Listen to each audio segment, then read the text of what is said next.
هي مهندسة واقتصادية وسياسية، خبيرة ليس في مجال واحد بل في ثلاثة: الطاقة والأمن والمالية. في محطات سابقة من مسيرتها المهنية وضعت أطر تشريعية في دول ذات حساسية جيوسياسية، كما شاركت في الإعداد لطرح أرامكو وهو الأكبر في التاريخ.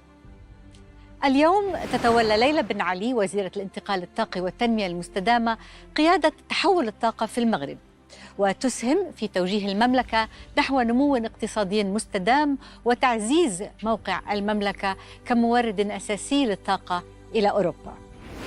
مرحبا بكم إلى حلقة جديدة من حديث مع صبا.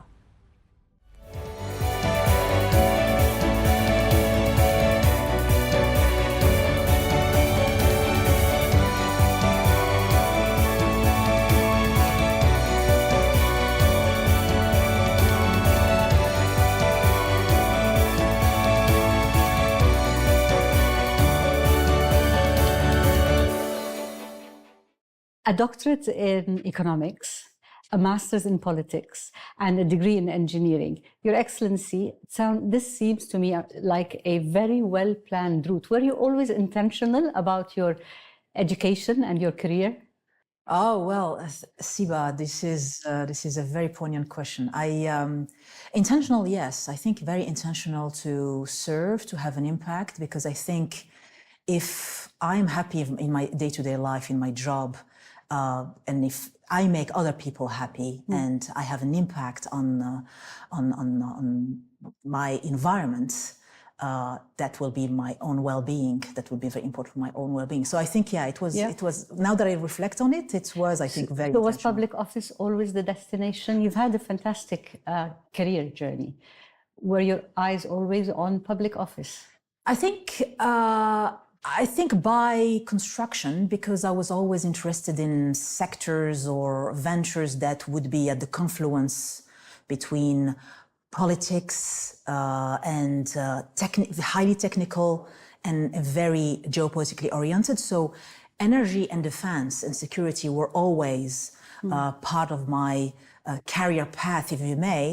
So yes, I think public office was always not as an end point, but definitely as a mean to make an impact. So it sounds like you landed in your place. Morocco is often cited as a success story, as a renewable energy success story, really. What is it that brought it there? What is it that makes this success? Yeah, I mean, like I didn't land in Morocco after 25 years abroad by coincidence. I think Morocco's success story is also not a coincidence. It's more than 30 years of experience in attracting private finance, international finance, and it's more than 15 years of experience in managing technology risks, geopolitical risks in the energy sector, because our energy strategy was launched by His Majesty back in 2009, and it's been the same stable, I call it the triangle: renewable energy, energy efficiency, and efficiency of resources, including water and other resources, and regional connectivity and integration. And it's the same triangle that has been stable since 2009 and a stable policy all the way through. So I think it's very important to, if Morocco is being defined today as a success story in that, I think it's really, I would like to pay tribute to first His Majesty for his enlightened vision and stability of the policy that he has given us. It's a major luxury for any energy minister or any finance minister or any economy minister to have a stable policy, especially in a very tumultuous world that we know today. You have stated goals, the kingdom has stated goals of arriving at 52% of electricity generation from renewable energy. It's a big undertaking, no doubt. What are the long-term developmental goals that made you arrive at the 52%, at those limits that were put down? Yeah, I think those targets related to renewable energy, energy efficiency, and regional integration, which are also very important targets as well, are very much the peace that will enable Morocco to escape the middle income trap of 3% GDP growth rates to 6% GDP growth rates. And it's, I would say, enshrined in, and you have the book in front of you, our new development model that we devised with the Moroccans, by the Moroccans, when His Majesty, may God assist him, told us the development model of the country is reaching its limits. Define the new development model of the country and how it will evolve. And energy was the first, if not the only, strategic bet of the country to escape the middle income trap and become, I would say, a powerhouse in the region, and on a 6% GDP growth rates, permeating into a total change in the society and a lifting of the social tissue of the country. So, and underscoring those ambitions to be a powerhouse in the region, for the kingdom, you also have ambitions to supply the EU with 50% of its needs of electricity. So where do the priorities lie? Do these two agendas contradict somehow? Does one extract from the other? Does focusing on exporting energy to the EU, the investments that it takes to get there, take away from the developmental project? No, I don't think there is. First, there is no ambition to export to anyone. I mean, you need to have an offtake contract with a pricing and a timeline to export, and you need to have that also to finance the infrastructure that will enable you to export. So for now, what we are talking about is a transition into making Morocco become, sorry for the very simplistic definition, an electrostate.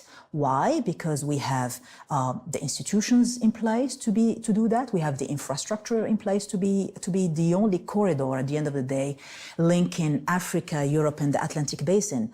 And the whole point here, I think it's very important to realize that for the world to thrive in the longer term, Africa is a key solution. And I still remember the energy minister of Ukraine last week in the IEA energy security ministerial meeting saying, if Europe is serious about its energy security, which is an important part of its security, it has to invest in vertical corridors. A vertical corridor goes to North Africa, and in North Africa you have Morocco being the only African country today interconnected electricity-wise and gas-wise with Europe and the Atlantic Basin through our ports as well. It's very important that we continue building the case for having the economies of scale to target, well, first and foremost, the Moroccan market, but also international markets for our green electrons, our green molecules, and our green metals and minerals, so that we decrease the costs of energy, primarily electricity, primarily for our citizens, primarily for the economic. It's the same story that happened in, let's say, Saudi Arabia or Qatar, when these countries that you know very well, SIBA, have invested massively in oil or gas to decrease the cost of their energy primarily for their citizens and for the economic and social tissue of their countries. So the same story is happening today. You will have, going forward, few countries. I think you need a couple of conditions for that to happen, but we can talk about that later, especially on the technology front. But you have a few countries in the world that can actually emerge as the future electrostate for the world. But before we reach that, I think some of, as I tell my European counterparts, it takes two to tango. Yeah. So very concretely, if you want to have access to green electrons, green molecules, but more importantly, secure and stable. Morocco has demonstrated over 14 centuries, it is the second longest monarchy in the world, that sanctity of contracts is very important. So for us, having that stability is very important for the energy sector. If the world is serious about its energy security and its energy sustainability. Internally, you also have an industrialization of the economy project. Does that in any way contradict with your decarbonization targets? We're sitting in the sustainability ministry now. No, I think, we're sitting in the sustainable development That's the one. department. And there is absolutely no contradiction, because in that case, you will not have energy, mining, and environment and sustainable development sitting in the same ministry. The main reason why His Majesty thought about that is to ensure that the industrialization of the country, the social transformation of the country is within a sustainable development track.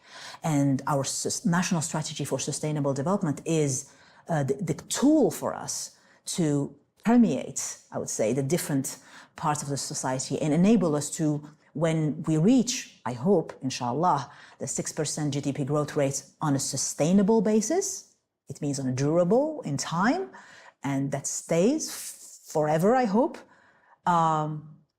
we do that also sustainably. And we leave no one behind, and we don't do that at the expense of our environment. So we are having multiple policies on the environmental front and on the sustainable development front that we can delve into the details, but there's no contradiction, because we call our national strategy for sustainable development the mother of all strategies in Morocco. Right. There are two big items on the agenda. This drive to develop the economy, the Sustainable Development Plan, and also being that critical, important energy hub for Europe and the bridge between Africa and Europe. So again, I ask you, how do you balance the two?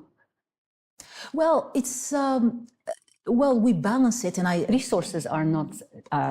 Resources will be limited at the end of the day at some point. No, resources are limited, and that's why efficiency of resources is the second key pillar of our strategy. We cannot do what we are doing if we don't believe, think, breathe every day efficiency of resources, and we don't transform our institutions to breathe, think, and live in a very efficient, constrained world and a cost-competitive world. So when I mentioned the concept of an electrostate, it's a whole mentality that comes with it. It means that you are frugal. It means that you actually, when you produce lithium batteries, lithium or cobalt or iron ore, that you do that in a very sustainable manner. I would like to point to the Marrakesh Declaration, our ESG framework that we launched for African countries by African countries. I had more than 40 African countries in Marrakesh back in November. And I had a few of my mining ministers, African mining ministers fellows from Africa, agreeing that the ESG framework for the mining sector cannot be written in Geneva or New York. The ESG framework for the mining sector for Africa, if the world is serious about the digital, if everyone wants to continue to consume social media and artificial intelligence as we do at this pace, well, we really have to ensure that those mining projects are being financed sustainably in Africa, but also are being driven and extracted, and all those extractive industries are being processed also properly and certified properly in Africa. So that initiative is also, will tell you that even in that front, things are changing. And I'm sorry, Siba, I don't like to use the word hub, because it actually relates to the other question of you can only be a transit country or exporter. That's not what we are looking at right now. The international value chains have been disrupted, have been reconfigured, have been shortened. And in this space of energy and digital transitions, you have a total, you have some countries that are concentrating 70%, 80% of the value chain in some technologies. If I look at wind, solar, some parts of the batteries as well, artificial intelligence, etc. So the concept of a corridor connecting, where you would have multiple flows but you need to have proper infrastructure, you need to have future-proof infrastructure, and that's why the role, for example, of green hydrogen is very important. Right. You need to have institutions there, you need to have stable policy to become that corridor of the 21st century. The corridor of the 21st century is different from the corridor of the 20th century. We are not in an export-oriented only or transit-oriented only of molecules, right, of oil and gas, like we were in the 20th century. The world has changed, and I'm really hoping that we will have some technology disruptions over the next couple of years that will prove that.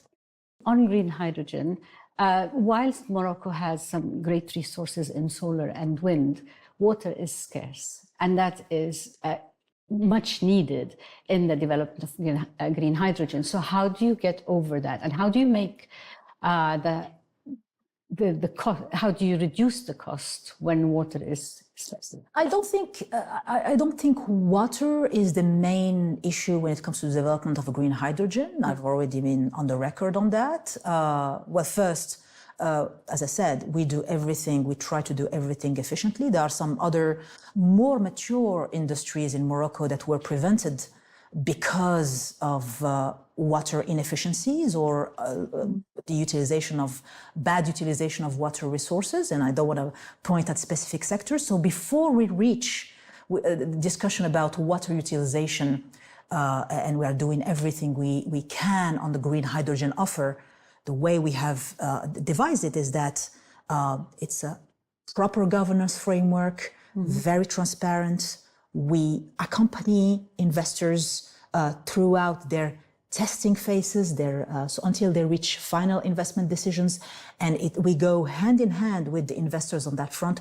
We give them access to land for 6 months, renewable, and all that process is also part of the capacity building, right, between the public and the private sector, because we are all learning. Again, Morocco has had 15 years of experience in managing technology risks in the energy transition space. We're the first developers of a large CSP plant, concentrated solar power, at the time when not many countries were getting to that front. So we have learned the lessons of managing technology risks. Now, the same thing is happening in the green hydrogen space.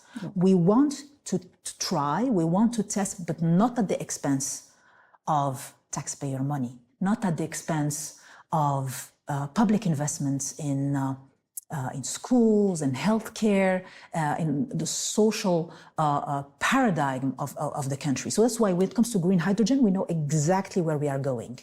And I said it on the record as well, the issue is not the technical configuration of the project, it's the competitiveness. Exactly. Because for Morocco to become that corridor, if those technologies are proven, if Morocco was to become that corridor, it has to be the last man standing. It has to be the most competitive. It's important. Otherwise, there's no point. Yeah, you're competing against some really big economies as well around the world, whether it is Australia, whether it is Saudi Arabia, nearer to home. And South America as well, that has a few connecting countries that have some of the ingredients that Morocco has. But I believe that now we have in Morocco that alignment of the stars that didn't come by coincidence. It was a long-term endeavor and effort to say, well, of course, we have an exceptional potential in solar and wind, but we have also invested years in building our infrastructure, including our connectivity with international markets. We have spent years in mutualizing our infrastructure, including desalination, to decrease costs in those ventures. So all that it's not a coincidence, and we are here today where we can capitalize on How those much is that? aspects. How much of that are you willing for it to be foreign investment, foreign private investments, and how much do you want to retain for the state? It's a totally different world than the 60s or the 70s, where some countries were nationalizing their oil and gas sectors. Here we are talking about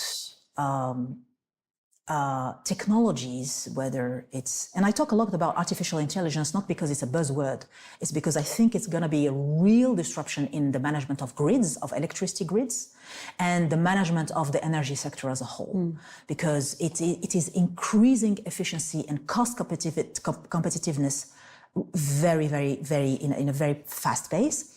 And when it comes to renewables, it might actually solve one of the main issues that we have with renewables, which is intermittency. So if you can have at the nanoseconds your system operator that will become artificial intelligence, knowing and preventing actually when you have a cloud passing by or a change in the wind pattern, and managing the electricity system at the nanosecond, that will definitely decrease the costs of renewables and renewables dispatch in the grids. And that will not guarantee, but further ensure the long-term viability of the green hydrogen project, which seems to be a little bit, has some skeptics because of the higher cost of renewable energy at the moment. I think, again, skepticism is usually quite simplistic because, and that's something that we try to relay as Morocco in our nationally determined contribution. You know, the NDC 3.0 that we submitted on time, on schedule, and it's more ambitious just before COP Belen. In that NDC, there are a couple of innovations, apart from the fact that it's more ambitious than before, with a 53% reduction in our greenhouse gas emissions and all that. One of the innovations that we put in, and I'm hoping that your audience will go and read our NDC, is to say very bluntly to the world, no country can decarbonize or go as fast or faster than its harder to abate sector. Because the hardest to abate sector in any country is the one at the end of the day investing or not in its own decarbonization, be it electricity, if you are heavily dependent on fossil fuels or coal, be it steel, cement, all those hard, or shipping. Shipping is another one. So in our NDC, we linked actually international climate finance and private finance to rates of returns in the hardest to abate sectors in Morocco. That was one innovation. I don't want to delve into the details to the other second key innovation that I'm very proud of the team that put that, is to link international climate finance to the regions, the territories. We have 12 regions in Morocco, including the 6 regions that are the richest when it comes to wind, solar, infrastructure, and mining, metals and minerals. 3 of them are the southern provinces. So for us, it's very important that we do this in a very coherent manner. And that's why I'm also very proud of our NDC in that regard, because we were able to demonstrate to the world that we probably need to change a little bit. We're all for multilateralism, and we really want multilateralism to reinvent itself. Okay. But to reinvent itself, we have to touch the right way to finance our adaptation and mitigation projects. So this is a long answer to your early question, whether it's private capital or 100% government capital. It's public-private partnerships. Sure. So what's the next step now, given the success that you've arrived at? Is it to scale? Is it scaling renewables, or is it making them more competitive? Yeah, I mean, very concretely, we have in our new investment plan between now and 2030, we have roughly $12 billion of investments, adding 15 gigawatts of electricity capacity. 80% of that is renewables. The most important thing here, Siba, is to understand the inflection points that we have in our energy investments. Morocco, is following also how the world is changing. I mean, we had an Asian crisis, we had the fall of the Berlin Wall in 90s, we had the Asian crisis at the end of the 90s, 98, we had the Iraqi war in 2003, we had the financial crisis in 2008, we had the Arab Spring in 2011, reform of the constitution, the the investment plans were shaken at the time and changed. When we came in 2021, when the new government was appointed by His Majesty in 2021, apart from the fact that we're coming off from COVID and there were many challenges that we were facing, like other governments in the world, we also had to deal with the fact that we had underinvested, like other countries, in electricity grids. So one of the first things that I started to do with the instructions of His Majesty is to say, well, first we have to push hard on our regulatory framework. So we were able to really pass all the laws that we have to pass, particularly on renewables, to enable transparency in tariffs, in access to the grid, etc., and multiplying the pace of investments by 3 annually in the renewable energy space in generation, but by 5 annually in the grids. So you see a first inflection point that happened in 2023. Right. In 2026, I'm hoping there will be a second inflection point, because we are seeing now, we are reaping the fruits of investments in the grids, which are very important and key for the deployment of renewables. And I think there will be another inflection point in the next few years. I'm going to tell you when that will happen. I will be here. I will be listening. How much do you think? How much do you need? Energy transition is capital intensive. How much would you put the number at? I disagree with you, Siba. I disagree with you when you say that energy is capital intensive and energy transition is capital intensive.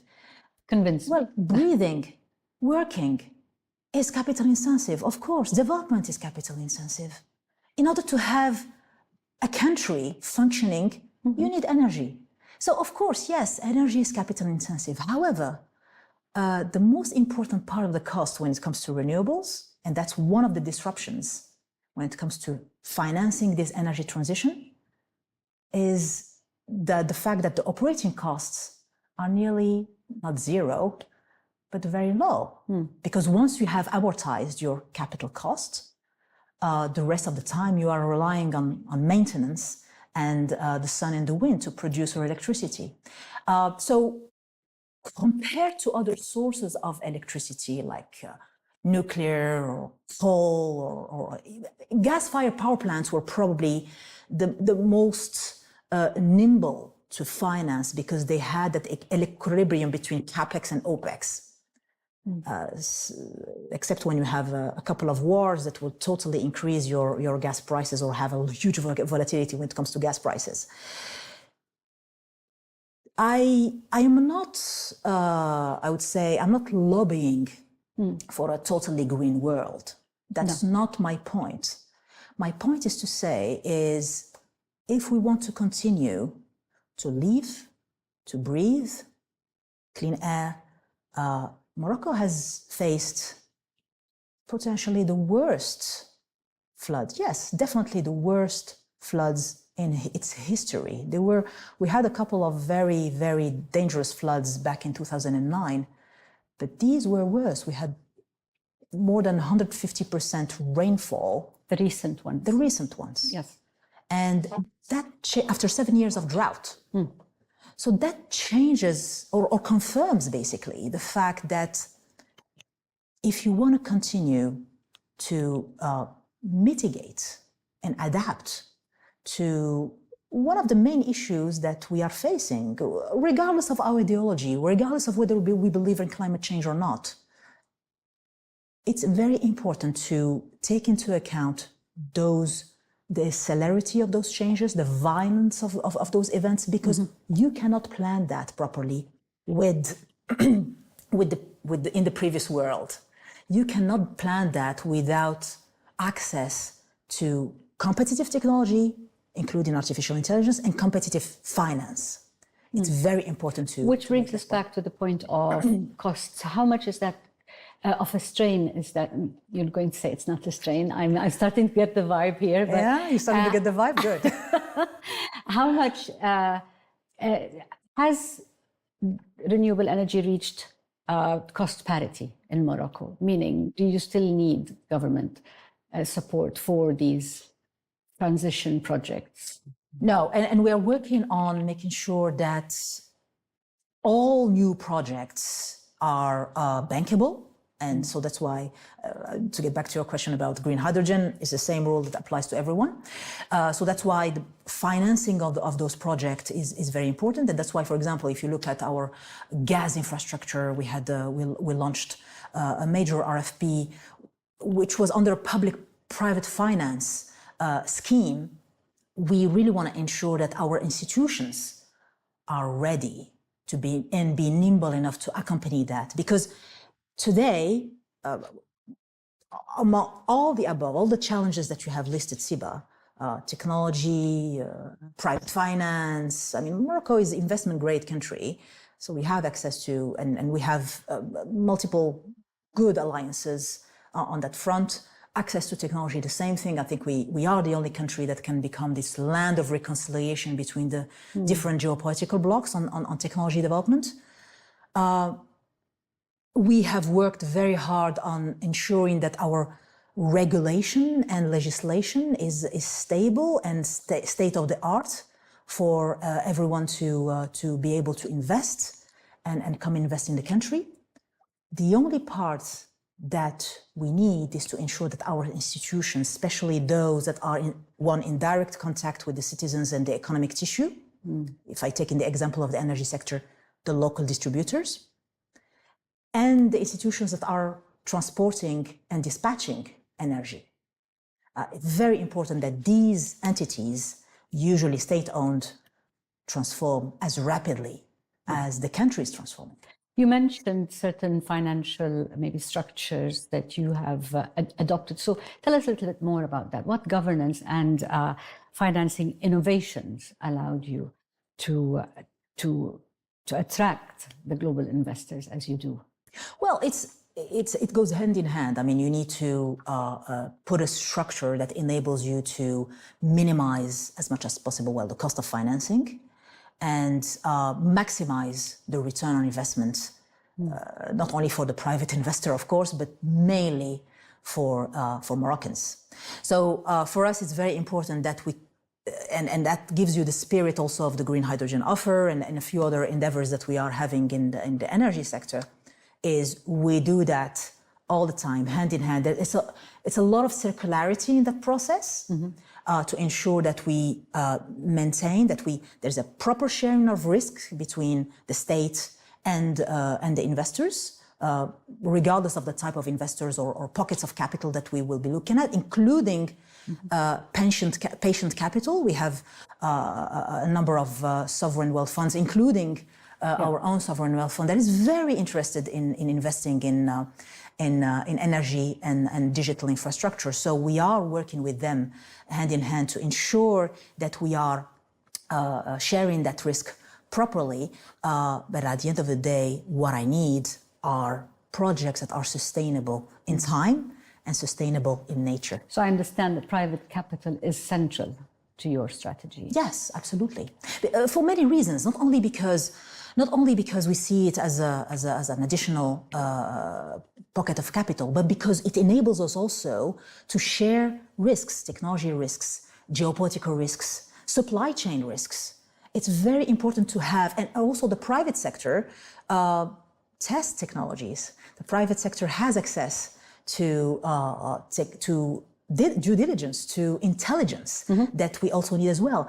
Again, for me, the learning journey is probably more important than the endpoint. Because for me, the most important thing, of course, having a successful project that is being financed and happening, and at the end of the day, be it transcontinental interconnection with a neighboring country, or a local giga factory producing state-of-the-art batteries, is great and employing thousands and thousands of jobs.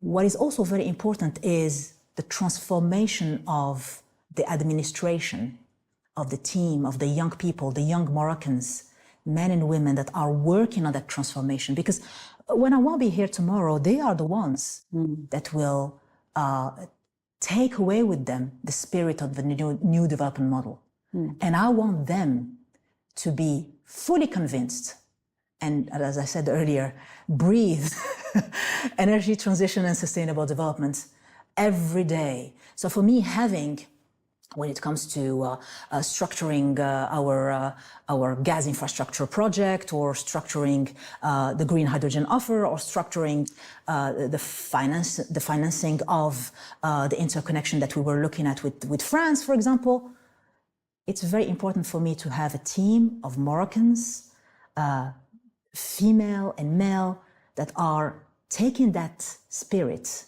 and driving it in the structuring of those deals. Owning those projects to own their future. Exactly.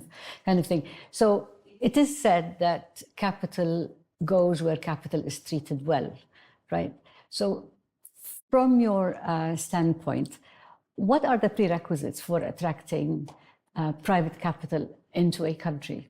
What is the success? I think there are a few lessons that we can learn from Morocco's experience, and I think we've been doing quite well in terms of attracting and reassuring private international private investors and Moroccan private investors, African private investors. I think it's very important to remember also that in Africa we have pockets of capital in the Middle East that were investing, instead of investing in hotels in New York, they could be investing in stable rate of returns, energy infrastructure projects in Morocco with a very clear market.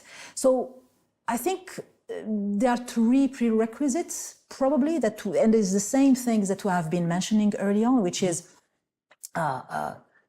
well-crafted legislation. It doesn't have to be perfect, but at least it has to be agile and nimble to stand the test of time. A legislation, that's very, very important. Second key important thing would be strong institutions.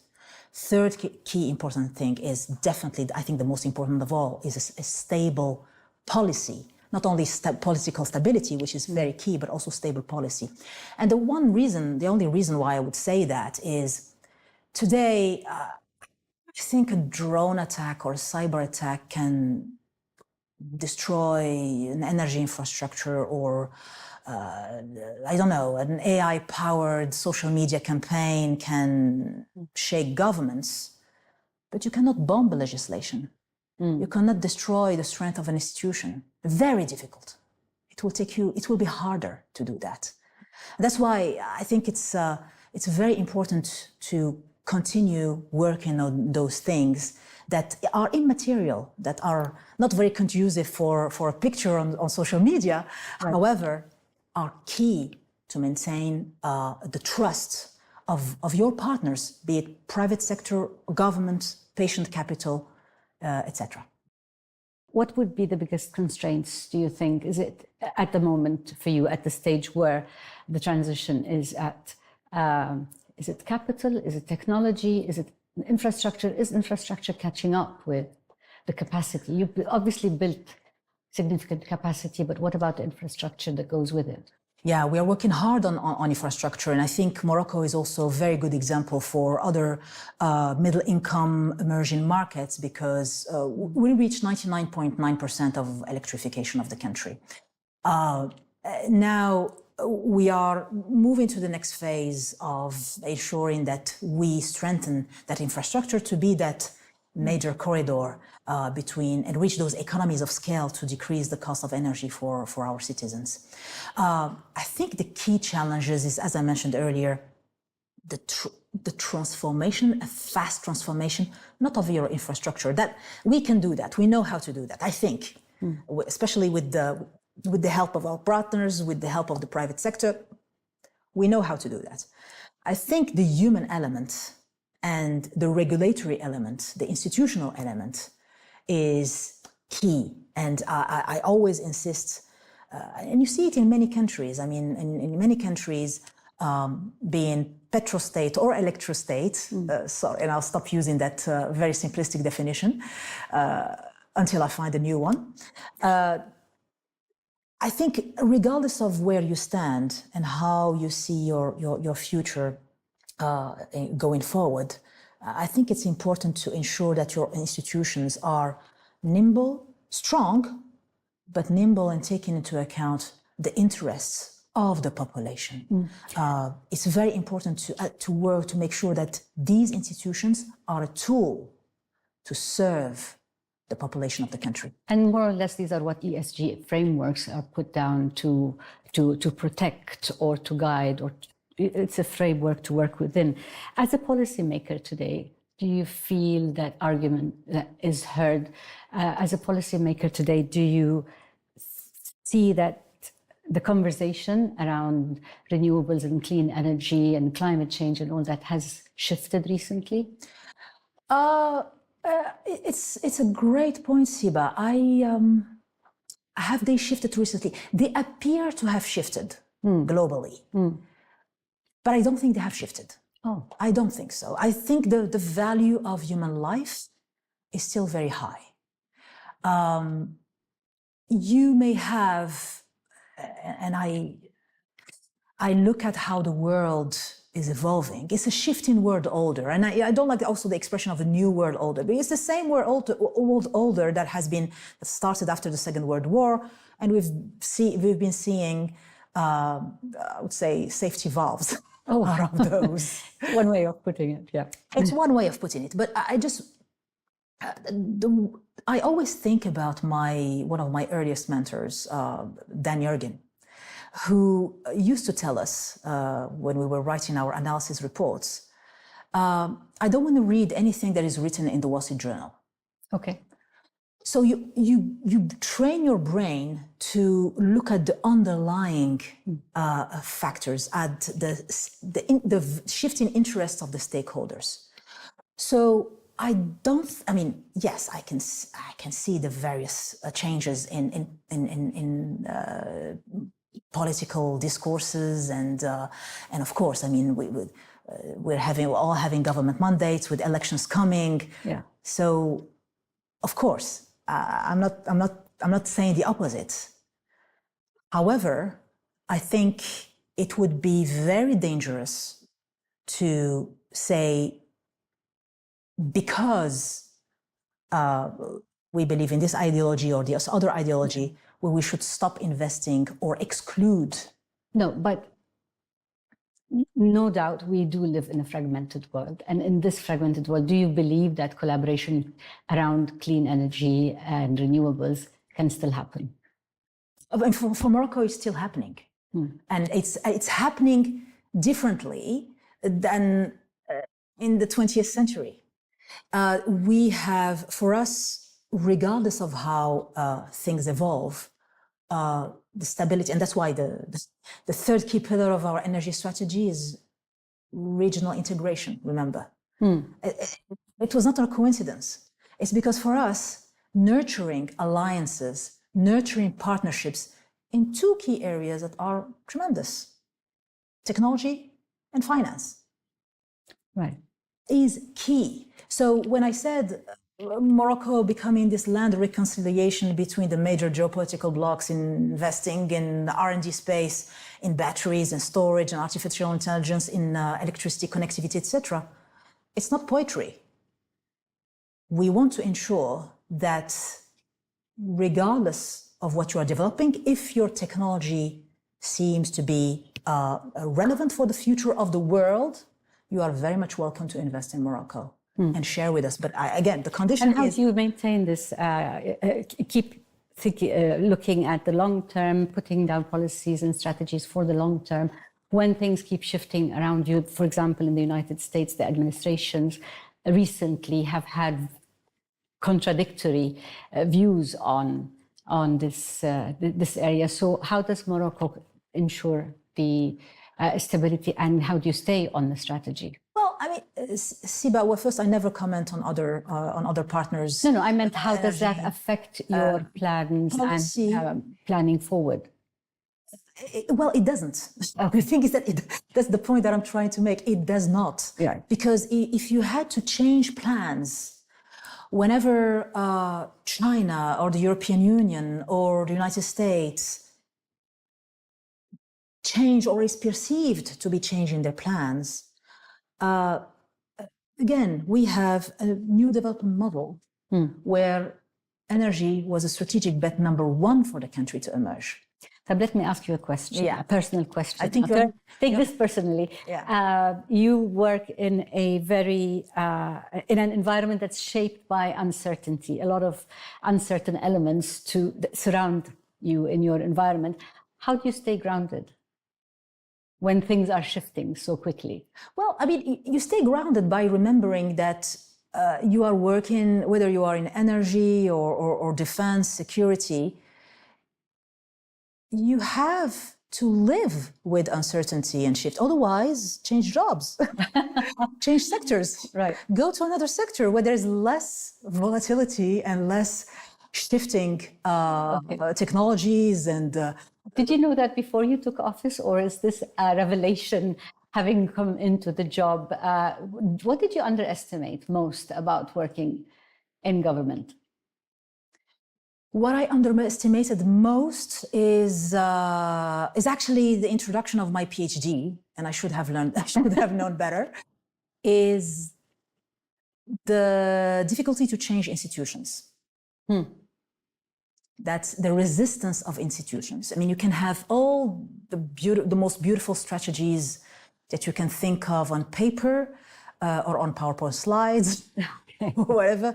You can change laws, but if you don't spend the time needed to change the institutions, government or private sector, I'm not saying that the private sector is nimble, and federations, lobbies, and you find that everywhere, not only in Morocco, not only in Africa, in the United States, in Brussels, in Asia, you find that everywhere. I think I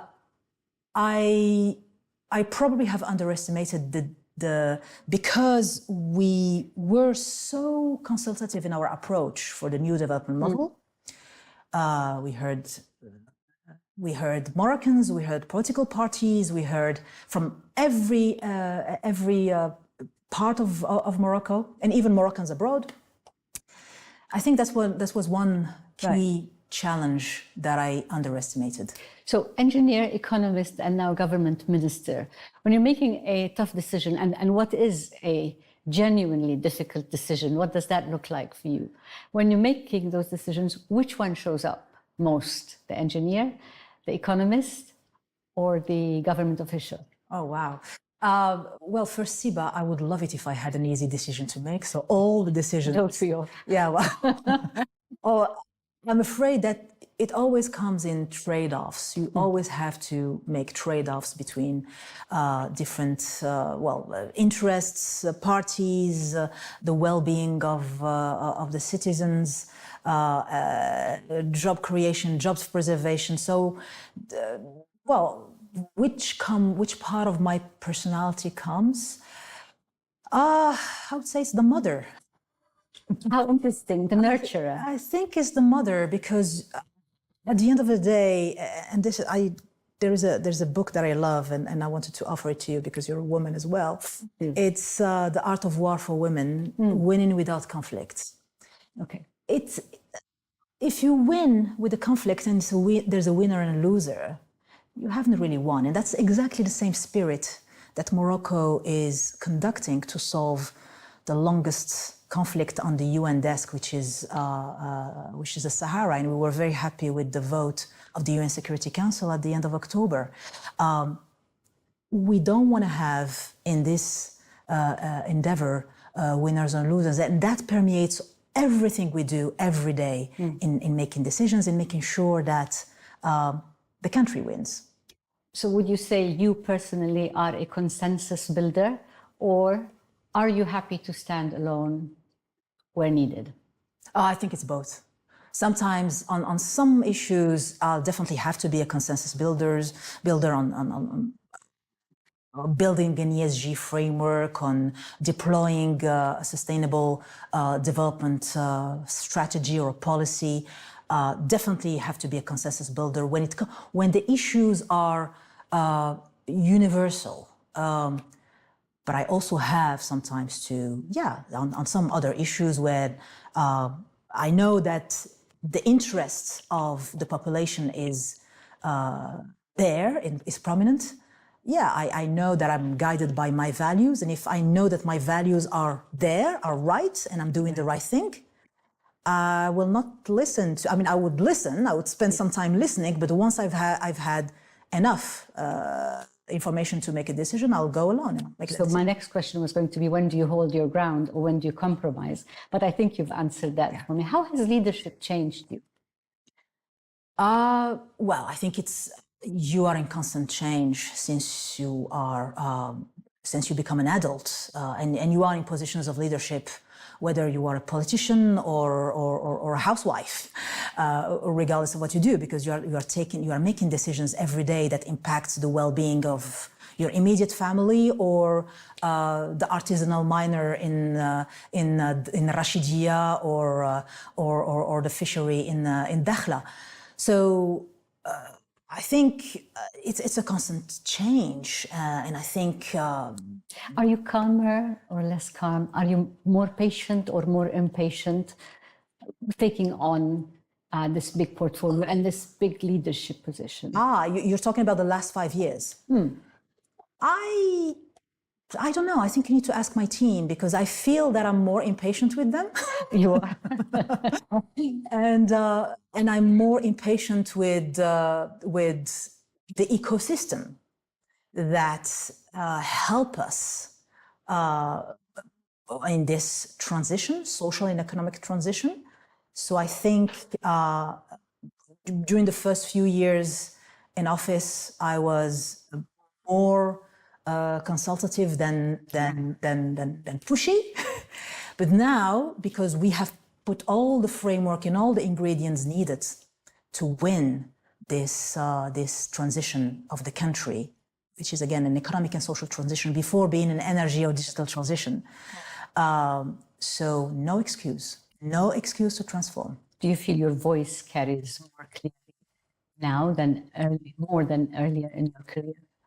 Well, I think definitely, and I think I would like to thank all the mentors that helped me on that, and the women and men who supported me all my life to make my voice clearer and clearer. And I think the real fact that I have you, Siba, in my office, you joined us from Dubai. You had an overnight flight, and you seem jet lagged. So I think I was hoping it wasn't showing, but okay. It's a testimony of, I think, to the fact that Morocco's voice is being heard. So it's great. Music to my ears. I'd love to have you. So thank you very much. Thank you. I feel very welcome here, and it's a beautiful country. It's my first time here.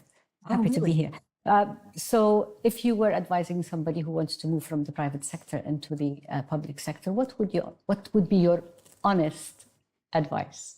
Well, first I would be maybe the worst person to give that advice. Like, sometimes young people come to me and say, what's your advice? We want to do like you, do a PhD while working in parallel full time. And I said, well, I won't. I don't advise you to do that, because you really have to be motivated and committed to redo that. And I did not move from the private sector to public policy. I moved from the private sector to a government state-owned entity called Saudi Aramco.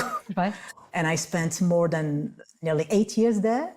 And then I moved to government office in Morocco. So I think that journey is again more important. The learnings that I had all the way through working in North America, in Europe, in Asia, in the Middle East was also a major part of that story. So yeah, I mean, I would advise.